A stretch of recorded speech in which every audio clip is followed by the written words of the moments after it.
So I just had this amazing chat with Jimmy Kim from SendLane, and we're about to share that with you. If you are in the SMS email space or digital marketing and retention area, you need to check this out. The guy is changing the game by getting rid of all the things that we hate, and he's actually breaking down all of the ways to use things, even if you don't use it, which I love. This guy is a true mensch. This is going to be amazing. And before we get started, I just want to say, I know you can be literally anywhere on the internet right now, and you've chosen to be here, and for that, I want to say thank you. So go ahead and hit like and subscribe to the channel. Ring the bell so you don't miss anything else. And with that being said, let's get to it. All right, with that, yeah, so just talking about email and stuff, and also sort of the idea of one of the things I'm really trying to get behind with this is, I think I mentioned this when we were talking, but just the idea of helping people see more success by simplifying things, using the right tech, using the right tools, seeing less stress. And I think what this really does towards the end is kind of pony straight into what SendLane is doing. And so let's get started with this. You know, I really appreciate you getting a chance to talk with you here.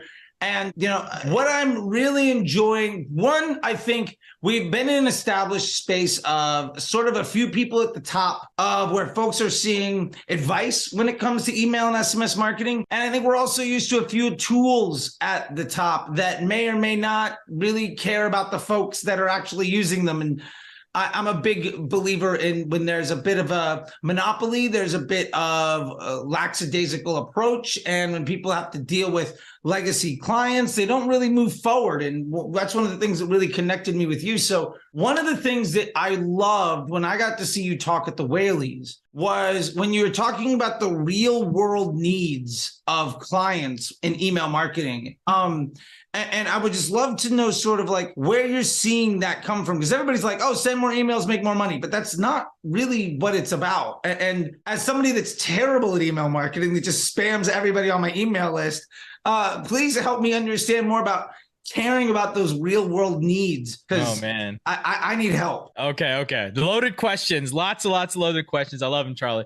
All right. So look, when it comes to obviously what we do here, and there's a lot of components of what we do as a company and all that stuff. Obviously, we're attaching in, but I think before I even go into that, I'd like to kind of start and step back a little bit, because I think it's helpful for the audience.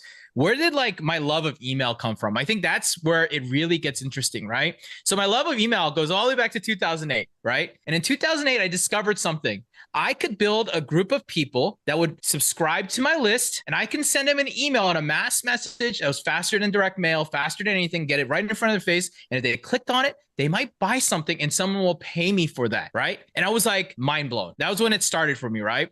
And so like it really helped me start to like kind of figure out email and understand. And that's like when I started learning it. And back then it was easy, man. Anyone could be a great email guru and everything else. And so over the years it was interesting. And one day I dabbled and invested into this little well, it was a retail store at that time. It was a retail storefront. And I dabbled and I was like, yeah, I put a little investment in it, got really interested in it. And then it said, hey, can I become a partner? And that's kind of how I became an e-commerce founder, right? Because the first thing I did when I showed up was, we need an e-commerce store. So we spun up a Shopify site and we went off to the races. And then 3 years later, man, we were a complete D2C brand, no storefront. It went to the opposite way from retail. So like, it was a cool journey. We had creative differences at the end. He wanted to stay cool. I wanted to be a capitalist, and life didn't work there. But again, the biggest learning there was I needed email. And back then, the only two tools were this tool called Bronto and MailChimp. And there was only two email marketing tools available.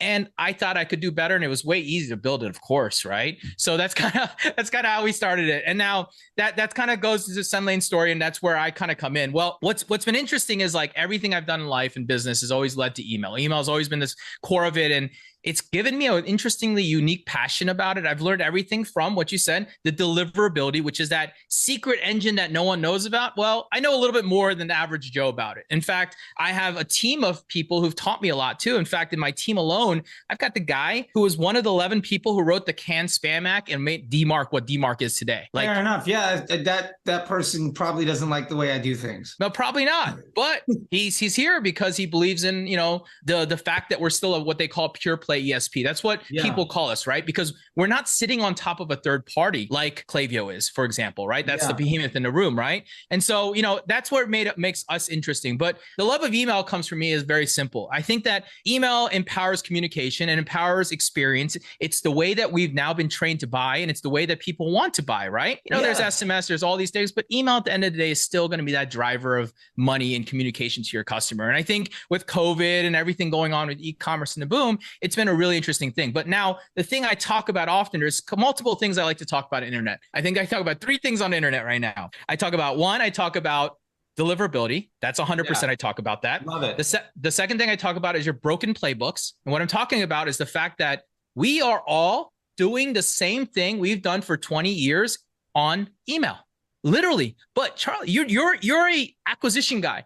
You guys are iterating like this. You're changing your playbook.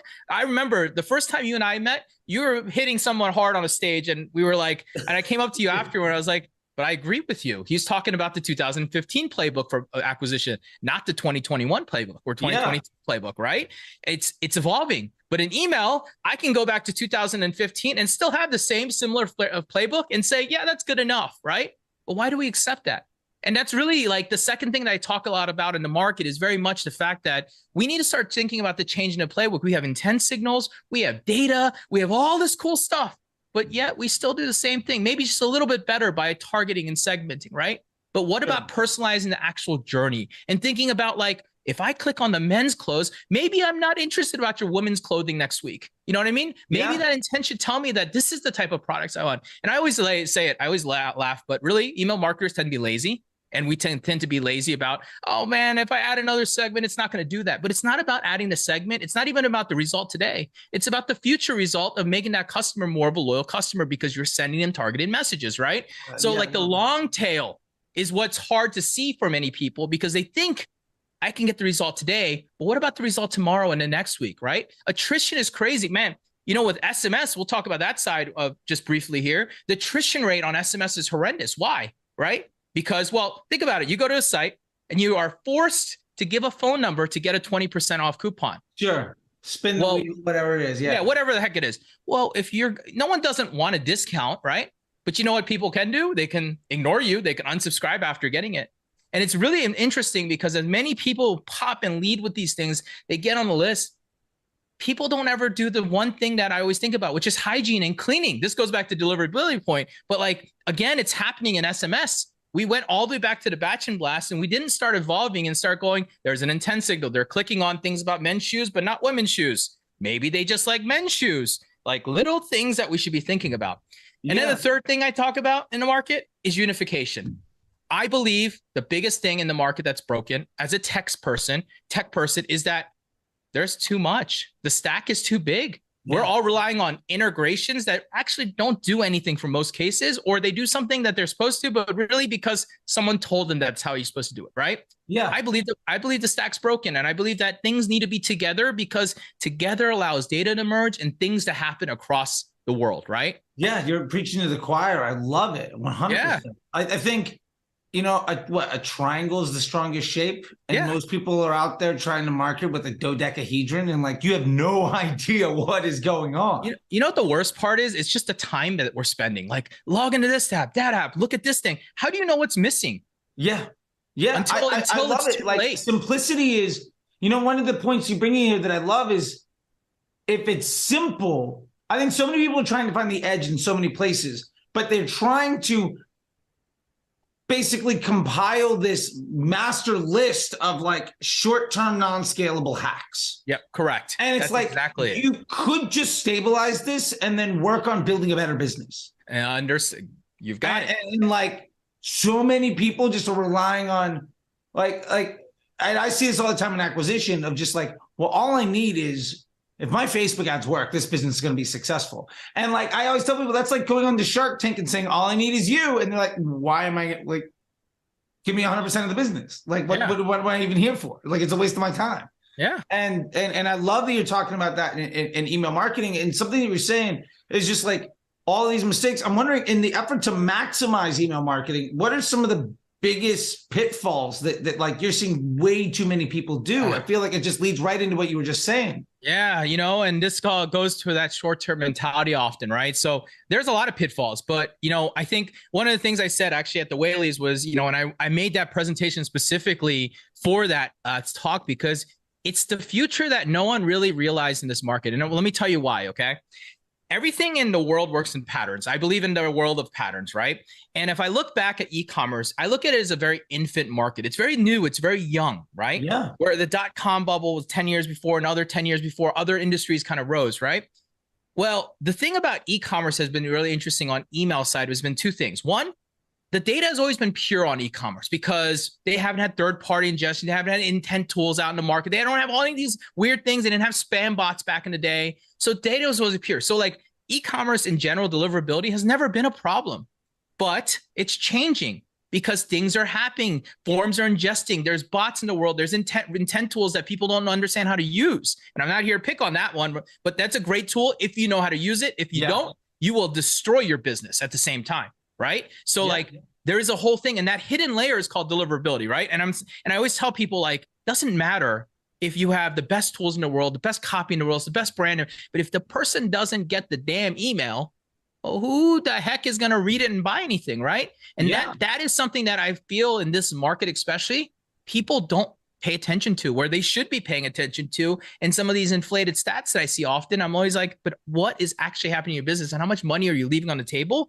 simply by optimizing this little thing that should just be best behaviors that you're doing anyways in the market, which again, go back to the whole adage of I follow the old playbook, I don't want to change it. Right. Yeah. But the reality is if you simplified it, got tight on your segments, did the right things there, had the right flows and working, you are just as optimized if you would have gone versus hacking the thing and trying to attack every dollar and cent in the long run.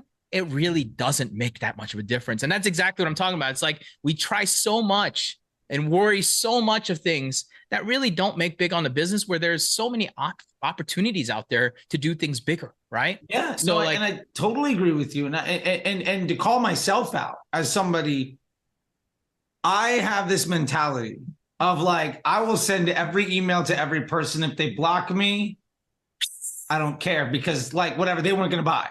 But it's like, I know that like I'm missing this awareness to purchase, the role of email marketing in the sales funnel. It's not just like buy now, never, oh, you don't like me, you don't want me to come around again, fine, then you're dead to me. Yeah. And like, I know that I'm doing it wrong, but I also know it's not my core competency, and I'm just burning through stuff because, to be fair, I don't need that to work to be successful. But if I could make it work, I could do so much more. Yeah, absolutely. And that's what I'm saying. Like, and it's not, people overcomplicate it. Simplify. I always tell people, make it simple. It's not that confusing, right? Like the core basics of, we all got the same infrastructure there. It's when you start getting advanced that it gets confusing. So to your point, it's, I always say acquisition and retention need to work together like yin and yang, no matter what. All that hard work generating leads, and someone's got to take care of them, nurture them, and close them, right? Yeah. And I always think that's always an interesting thought. People don't think like that. They're like acquisition only or retention only, but you got to do both, right? Yeah. And in the Facebook ad side, I see the same problem. People say, well, this is a prospecting ad, this is a mid-funnel ad, this is a bottom funnel ad.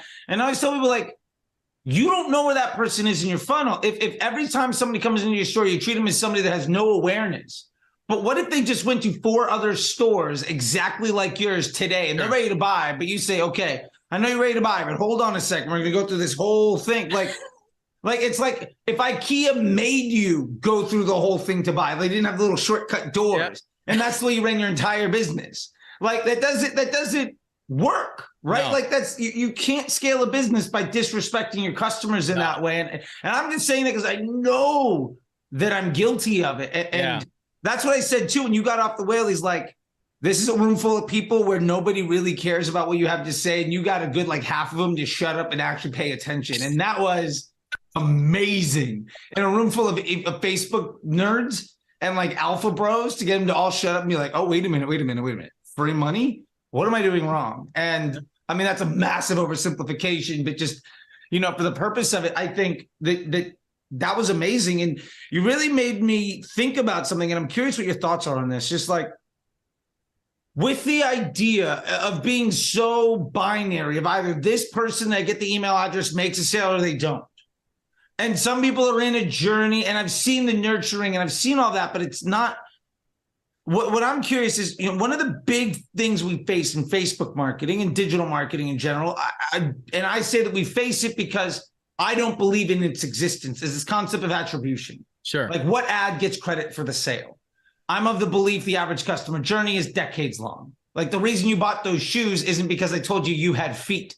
Like, you were already in market, and probably not even the first store you went to today to buy those shoes, or like you're a reoccurring customer. So with that being said, How do we like understand if the email marketing audience is converting or if you're just another piece in the puzzle? How do we work on that incrementality, or what is the way you're thinking about it if we're not saying it made a sale or it didn't? So, what's interesting, that's a really good debate question. And, one of the things that I always say is like, part of the vision for me is to get there and solve that answer by unifying the stack and having the entire life cycle end to end, right? And then I can at least tell you how that attribution happened. Today, I always look at it very simple. Look, unless it's a click that occurs and someone clicks on your email or clicks on your SMS, you shouldn't get attribution. And it shouldn't be a very long window because, well, I always defer back to the human and say, when you click on email, how long does it take for you to look at the email to make the purchase? Usually it's right there or never, right? Yeah.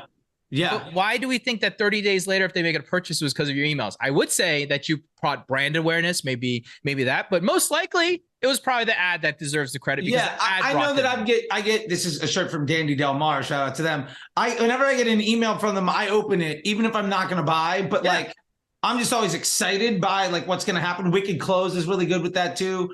Last Crumb, I blocked them on this SMS because they need help. I love the product, but like they just annoyed the hell out of me. But like there was this part where I was excited about the email, even though I didn't want to buy, but there was something there where it was brand awareness. It was keeping it top of mind. It kept me excited about the brand. Correct. In a place where I might not have otherwise. Yeah, that's absolutely like, and your question originally was really around like, personalized journeys and getting really drawn.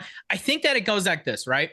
You've got to use data no matter what. Like the world runs on data, and we've all got to be honest with ourselves and say like, you have to be like, if someone buys men's shoes, you have to assume that they are a man and they like men's shoes, right? Yes, I understand there's a gift. Yes, I understand all the arbitraries, but you got to take from the masses. I always tell people, focus on the 80%. Don't focus on the 20% edge cases. Focus on what the 80% are going to do and guide them along. They're telling you, and this is where the difference happens. Like you just said, taking them down the funnel. No, take them down the funnel, but then guide them down what they've told you they want to learn more about. It's what you guys do, right? They land on a certain page, you retarget them with a very specific ad, right? It's the same thing. If they're clicking on men's shoes, they should be landing on more things about men's shoes and getting ads and emails and SMS on men's shoes because they just told you that's what they want. Stop sending them kids' shoes and women's shoes.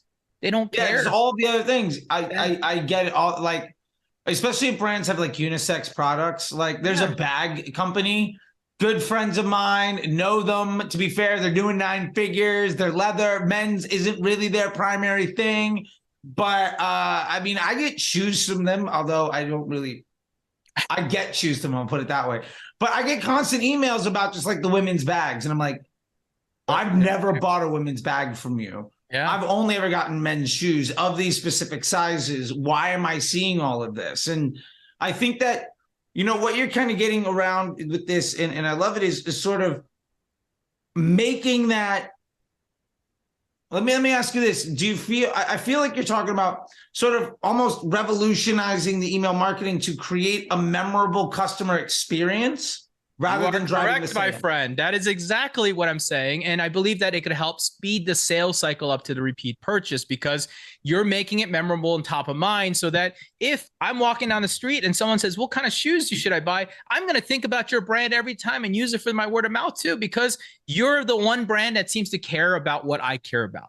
And that's really all it is, man. You think about yourself. I always say, put yourself in retail, man. You walk around the store. You don't walk around the women's section. You walk around the men's section every time you walk in and you look around, right? Yeah. And then they ask you if you want help on the men's section. The ladies section doesn't come over and ask you for help, right? Yeah. You got to figure out how to do it digitally, and you just can't do it without data. So you use data to help prop it up, but then you use behavior to actually drive that effect, right? So like that's the idea really behind is like, the way the playbook's done, everybody's doing it. It's nobody's feeling special anymore. It's no longer special. Before, a welcome email was kind of special because it was welcome and you're like, oh, they know I bought something. But now it's like expected, right? Yeah. I expect a 10-day drip on something. Like that's what I'm saying. So if you get that, then what are you going to do? You're going to expect it, right? I mean, it's the same thing I tell people, like, stop sending coupons when they first buy. That's the craziest thing you can do. How about you just send instructions? Or UGC on why the product's so good or what they bought is so cool. God, it would be so much nicer. Actually, I had a company, it's like a spray paint company that we bought some card thing for, and they sent me instructions on the first email. And it was, dude, I loved it. I was like, oh, that's how you use it. Got me even more excited about the product coming. I love that. Yeah. Yeah. Because now tweet about that. It's getting you excited, and it's that memorable experience you're talking about. I think, and then now I'm going to talk about it. If someone says, where should I buy? I'm going to be like these guys because they have good instructions.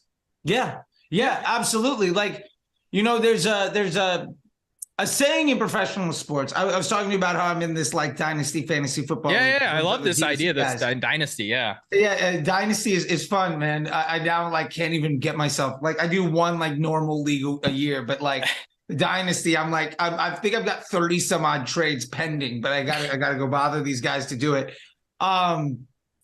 Anyway, the point with that is like I think that when I'm looking at these customer journeys and I'm looking at the email marketing and I'm understanding what is going on, especially even with this group and with other guys, like I'm noticing this. I'm seeing just basically two paths forward, right? That I'm seeing with a lot of this is either folks are saying that the future of emails, that it's sort of this depreciating asset because people are less and less concerned with it. Yep.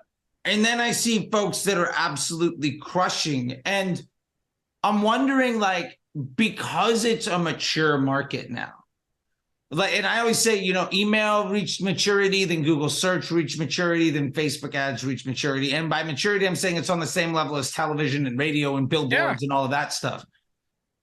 So what do you have to say to the folks? And to be fair, there's some very smart people in there that have differences of opinion, which I think is great. About saying that it is sort of this depreciating asset in the marketing stack. I mean, I'll reserve my opinion for later, but I think that you and I are probably going to be more in agreement. Yeah, than others, look, right? I don't even, I don't have to even like go into the behavior quite as much as talk about the use cases, I say, right? Yeah. There's two very simple use cases in life that I look at. One, what is the use case, right? Why do people shop on mobile, but most of your conversions happen on desktop? What does that tell you about people? They always shop. Cool, 100%. I agree on the mobile thing. So important, right? But most people still convert on your desktop for a reason, because they get the email that they click on often, or they came off your mobile device to make a buy, right? Email is always, to me, is like this. Very simple, man. Our generation of the mailbox, the digital physical mailbox is email now, right? Older generation, that was the actual mailbox, right? And to us, as they get older, we still respect the regular mailbox, don't we? We still go get our mail, right? Even though it's archaic and destroyed and dead, it's the same thing. Email will just be another format of communication in our lives, and people just need to learn it. And I think that when people think, oh, I'm going to ignore this channel, I think that they're just doing a big disservice, or they don't have a fundamental understanding of what it could do for them. Because I've never met an email list that doesn't make money. Like, come on, if it's a real email list and it's one of yours and that people bought or opted in, dude, you just set up the dumbest things, like, the simplest things in the world, and they will make money off of it, right? Yeah. I mean, I am terrible at copywriting. I'm a really bad creative that's not what I'm good at all. But, and I ignored my list for about a year and a half. And I just was like, one day, just like, screw it. I know I got to do this, and I'm doing it poorly, but at least I've got to do it. And playing the game, even though I was doing it at what I would consider C- grade level. Yeah. Yeah, I went from like 3% of people blocked me to like maybe 1 out of 6. But like, there are other folks that are coming in. Like, I do see that, like, oh, this person has been around paying attention and doing things for like a year and a half. And then all of a sudden they hit this thing. And I feel like one of the things that as digital marketers we have to remember, and as business owners and founders and entrepreneurs we have to remember, is nobody cares, right? Like, one of the things I ask people all the time, I see so many people making the mistake of trying to promote all of their products with their Facebook ads. and then they're like, well, the things aren't stable. I'm like, well, it's a machine learning algorithm, and you're teaching it to do 50 things, and you're teaching it very terribly. Yeah. Like, it's a machine learning algorithm. What are you teaching it? You're teaching it to do very bad work. Yep. So don't be upset when your employees have no idea what to do. Yep. But with that being said, then they have to simplify, but they still think that people know about their offers or are aware of what's going on. And I literally have this thing right now where, like, I send something out And then if you don't open it, I send it back to you with a new headline. I do that for like a week, and then I swap out the products. And every week, that's bringing me an extra couple. I'm getting in new customers on stuff that I've been selling for like 2 years that they didn't even know it was there. Of course, and I get it, right? That's the problem, though. The business owner generally wants to throw it all out there and get it all out there. And as jobs as marketers is that we have to constrain that and control it, focus it, and do one CTA, one product, one focus. Like, I know it sucks to only show one of your 100,000 products you have, but reality is, unless that one hits, none of the 100,000 is going to matter. How about you work on your upsell funnels and your post-purchase funnels, right? Yeah. Then you can get them to come back and buy for more, right? That's all the dream. I think that's just I need it now. Remember the short-term mentality? That's really the problem there, right? It. I think you're absolutely right. And to be fair, something that I tell people is like, Jordan's represents like a fraction of a percent of Nike's overall sales. Chevrolet doesn't sell very many Corvettes. No, not at all. You know what I mean? Like the Big Mac is not the number one selling product at McDonald's. But what you use to market and what you use to get people to buy are two very different things. And with that in mind, with the idea of maybe sort of like I like to think of you kind of spearheading this thing of like an email marketing revolution. The more and more I talk to you versus some of the other folks that I see.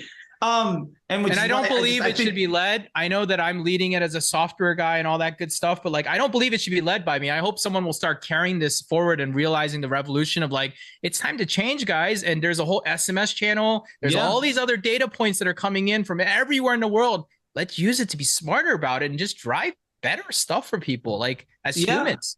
So with that being said, like strategically, where do you think it works best? And where do you need it versus maybe potentially not? Like if I wanted to say the 80-20 rule, and I'm a big believer in you can't move mountains if you're worried about the pebbles. What we were just talking about there, it's the way that I like to phrase that. What is that 80%? Or how can I find that? Or in your experience, where is it that when it works best? And why do I need to focus on that versus some of the other stuff I feel like we've covered, but I don't know when to apply that tool? Yeah, I think it's when you get to a place where you believe that you're stood up and things are running at operational, like my basic flows are running and my newsletters are running. Now it's time to say, how do I optimize this experience, right? Get your base engine running and then optimize, right? And so optimization for me is very simple. It's understanding your business. You already understand. Let's be honest. You only have certain products that are the top sellers. You focus on those top sellers because you need to keep pushing those top sellers, right? You need to speed the sale up. So you mark those as the sales. Those are your CTA and focuses. And then you use that as your top of the funnel net, right? You advertise for these things. If they click on it, they're interested, then you drive them down unique funnels, you get their intent signals and you market towards them. It's optimization post what you've already set up. And it's the next layer of how do I take that extra 20% of 30%, 50% of my revenue and boost it up without over messaging and messaging with people that want the message, right? True personalization, in my opinion. This is what I say, like all these damn things, first party, all this thing that people talk about, all great. And you should use them. But the one personalization point that's most real is the click, because man, when's the last time you clicked on something you didn't want to click on? You don't. Yeah, right. I love that. Yeah, like that's the ultimate opt-in, right? Yeah. You're not only opening the email, you've read it, you've liked it, and you've clicked on it, but then they don't purchase. We talk about 1-2% conversion rates. Well, what about all those other 98%? Why didn't they buy? Yeah, well, maybe because they got their dog barked at them, or they lost their wallet, or they had to go to work.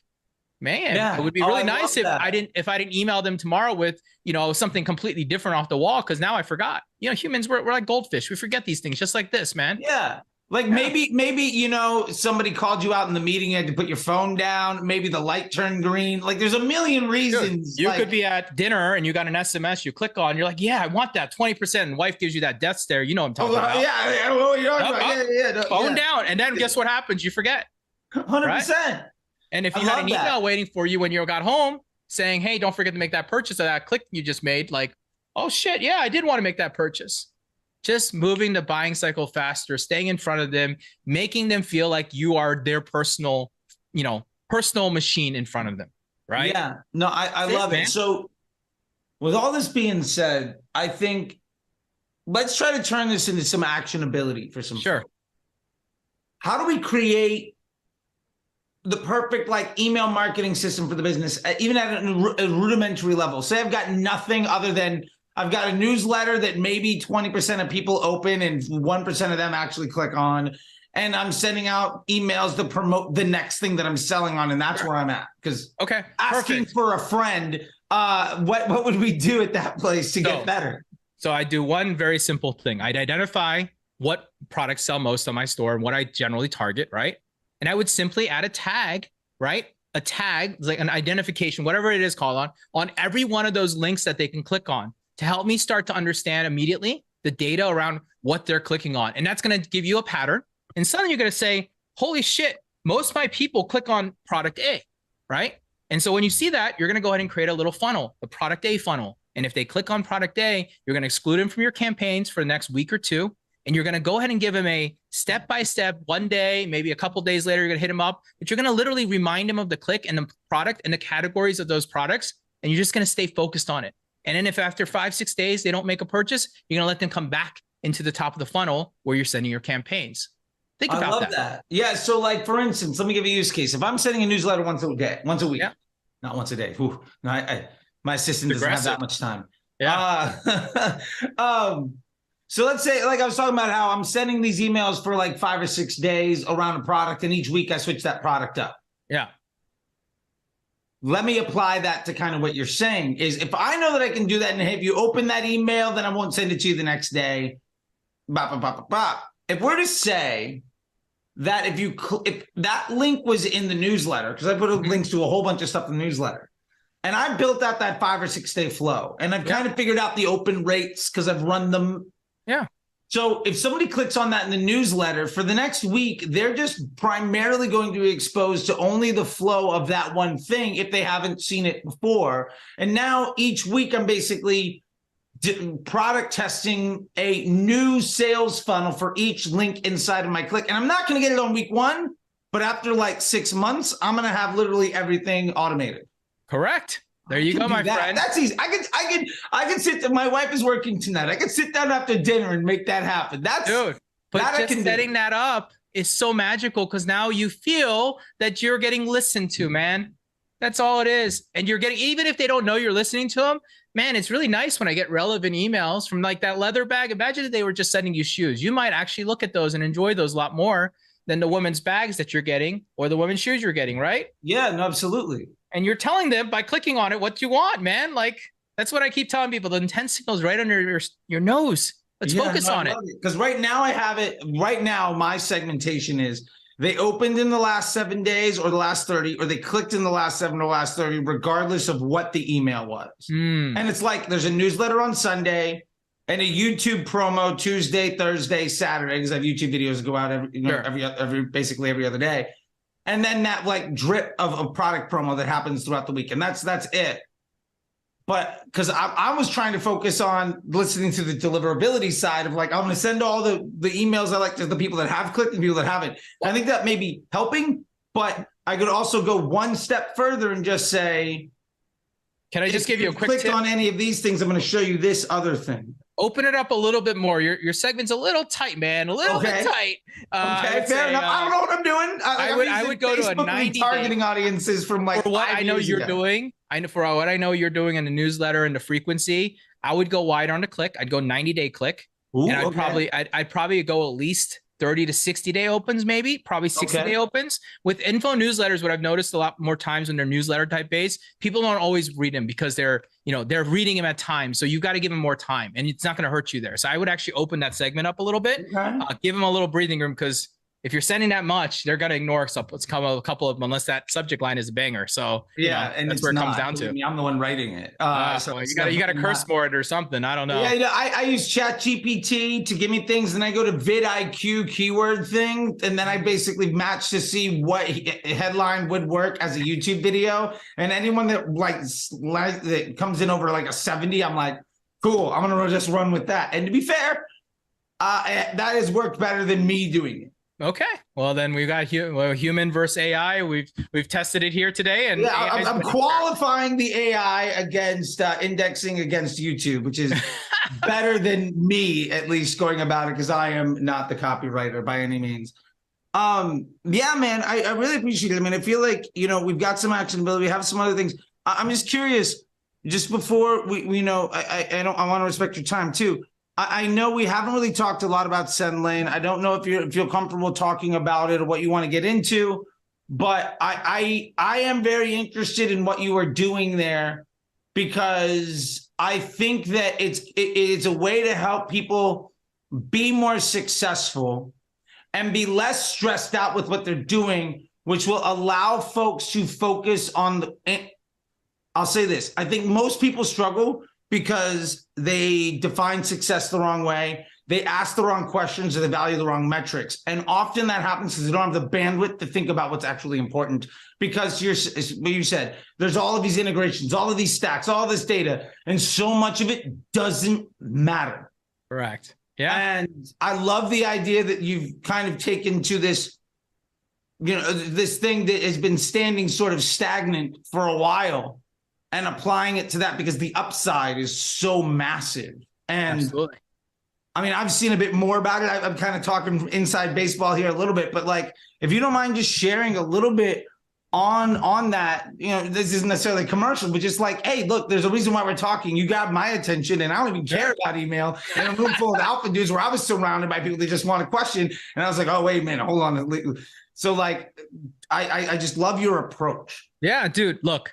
I'm a former merchant, a marketer, a lover, email marketer, and I created something that I believe is to fix a big problem in the world, which is the tech stack, right? And I don't believe you need to sacrifice on your email or SMS. I don't believe you need to sacrifice any of the tool setting, but I do know that what you need can be put together in one place, right? So SendLane today is an email marketing automation tool today, where a typical client comes from Klaviyo and Attentive, or Klaviyo and PostScript, and they unify their stack. They get better data, better service, they save money, they got a better tool, and ultimately, they're here for the vision. And the vision is all about the future, right? Reviews, customer support, what's that called again? Loyalty, attribution, insights, subscriptions. Like, we think about all of it. I think that all these little things that we have to buy, I mean, I hate saying this, but like, shouldn't feel as a merchant I've got to buy one little micro tool to just get my shipping notifications going, one micro tool for my transactional messages here, one little tool for we want to bring it all under one roof so that you have all the power. And the real reason why the power is important is not because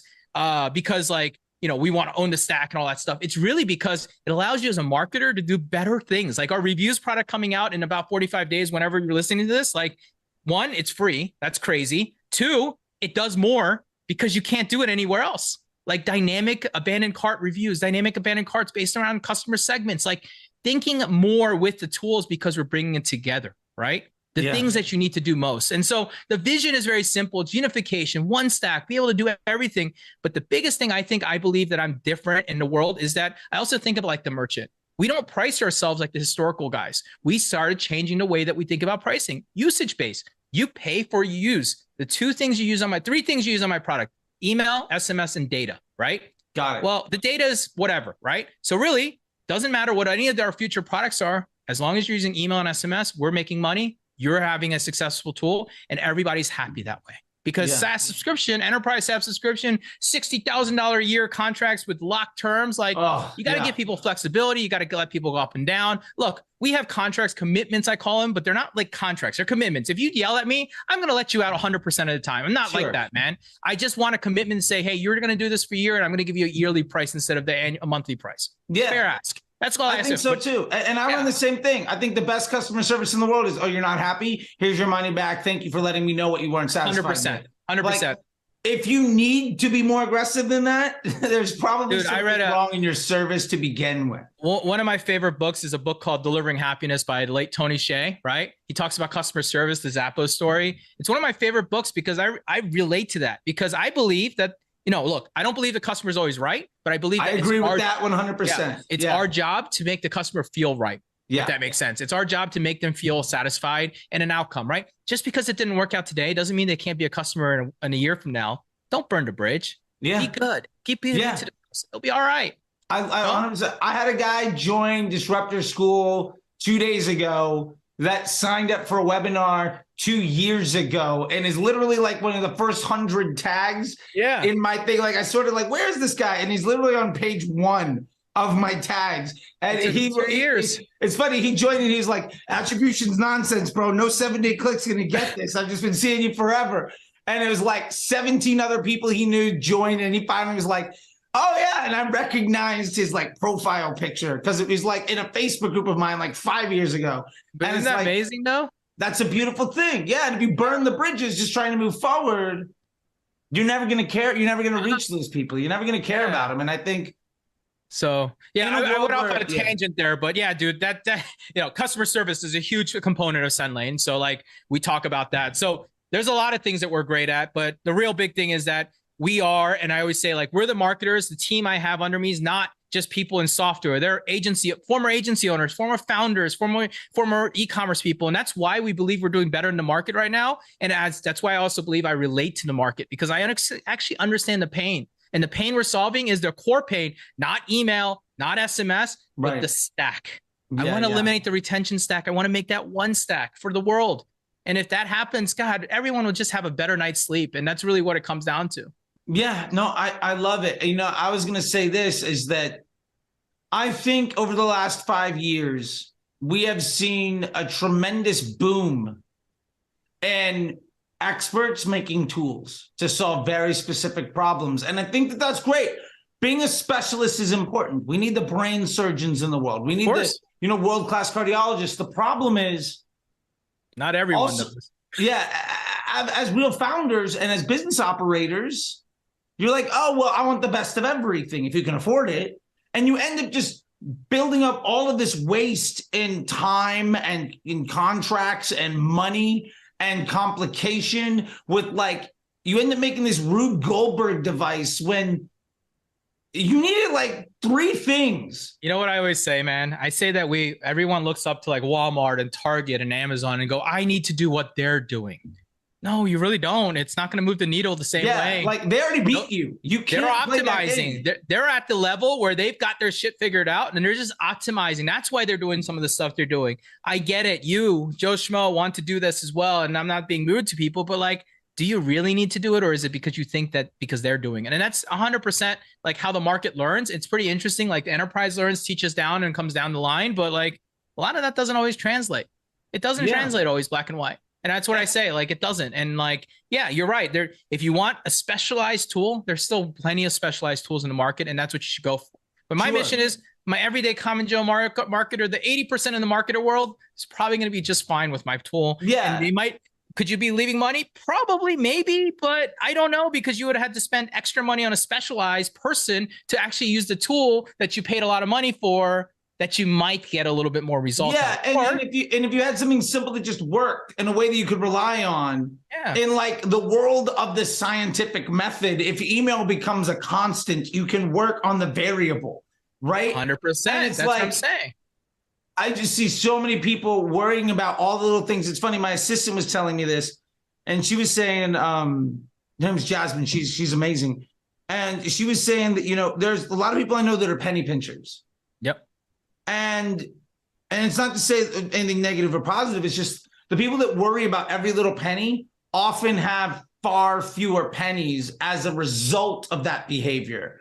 And I thought that was like just really interesting to hear, because I see in this case, like we're talking about, so many people are so worried about getting every little incremental edge that they don't realize, like, if I could just do one thing well.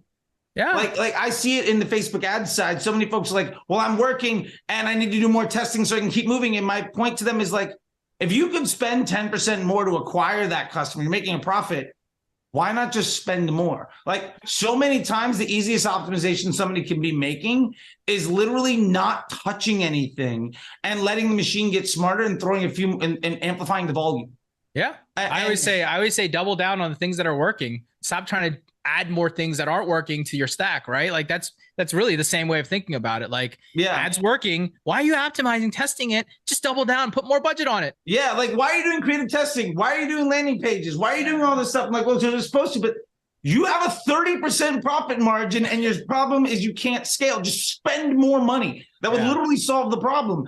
And then it's like, well, we have all the meetings about meetings and all the stuff. I've been in those corporate environments of like startups. They go from 7 people to 50 and they die because they're not able to be nimble. And I think ultimately, if I was to say my impression of it, just as an outside person, of how you're trying to solve this problem and why I love it so much, is that it makes it, number one, simple enough for the average person to get better than they are instead of using all the bells and whistles. I don't need I don't need a Gallardo to go grocery shopping. No.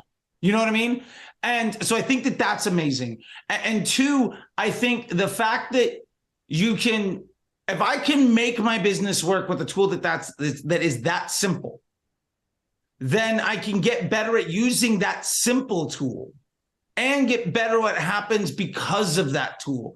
Yeah. And the biggest moat any business can make is in the ops of the business. My friend Laura Lynn for Warby Parker taught me that so much, is that the difference between you and the company next door that does the exact same thing, who's going to win is whoever runs a better business. Correct. And the simpler it is for me to get to a consistent, reliable answer, the faster and more confident my ability is to solve the problems will be. Yep. And you basically have taken several things that all used to be one, then became 47 different things, bringing them back down to the one. It's just like I get it. It is, you're not going to every single store for every single merchant thing on all this stuff, but we're getting it done. Yep. I don't need 17 specialized tools to get one job taken care of. You got it. And you don't need specialized people to do your tools either. That's the second thing. God, the whole thing about having to hire special people, right? Like Salesforce people just to run your stack, right?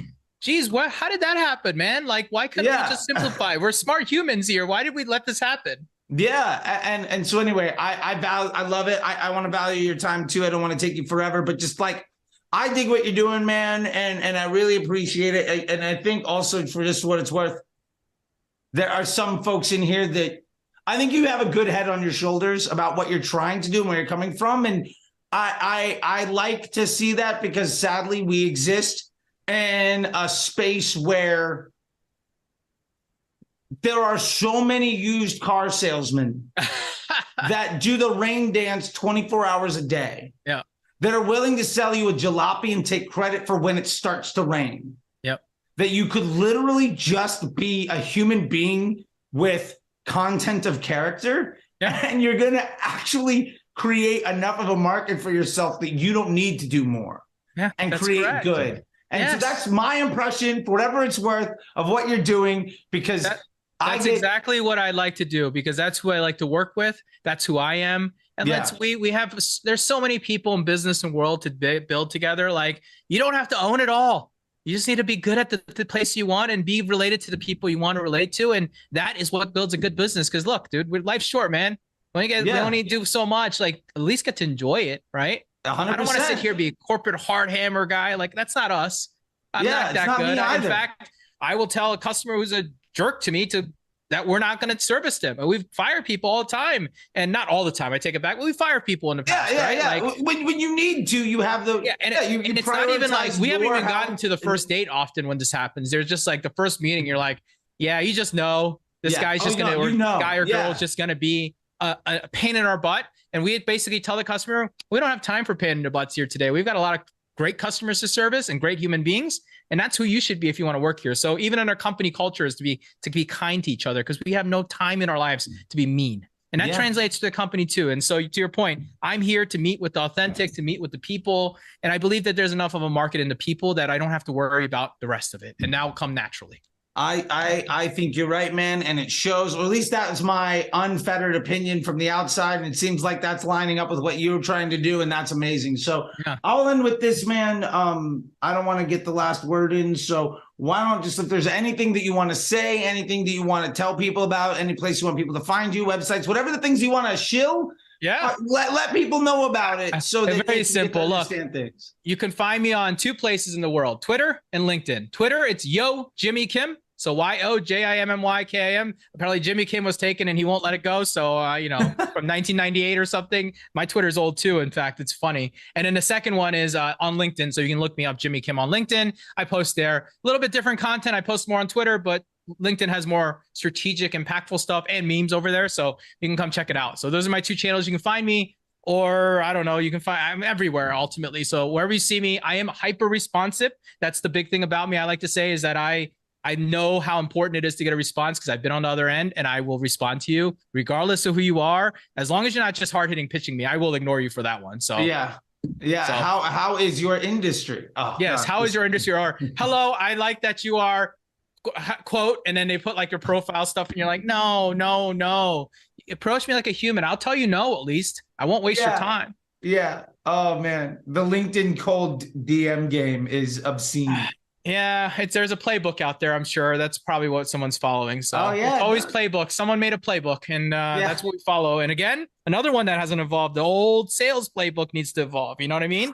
Yeah. That's what I tell my internal team. Like, we don't talk about our competitors in a negative way, no matter how negative they are, because that's not our job. Our job is to tell them how great our product is and what we can do to benefit them, right? Like, that's how a demo should go, in my opinion. And that's something that we also honor within the company too. I love it, man. Well, thank you very much, dude. I'm gonna let you go. It's been a pleasure, and I'm sure I'll be talking to you sooner than later about many different types of things. And yeah, dude, I just really appreciate it. It's nice to meet good people in the space that are doing good things, and I hope other folks get to learn something from this, because I had fun. At the end of the day, I had a good time. And I appreciate it, man. Yeah, me too, man. Thanks for reaching out and inviting me to this, man. Hopefully we'll do it again. And dude, I'll see you at the next industry thing, I'm sure. So I'm sure I'm gonna be. Yeah, I think. Yeah, I gotta. I'm sure time to do these things. Yeah, I'm sure we'll see each other soon. So GeekX probably, I'm guessing. Yeah, I think so. That's probably so. In a month, I'll see you then. I'll see you then. All right, buddy. I'll talk to you soon.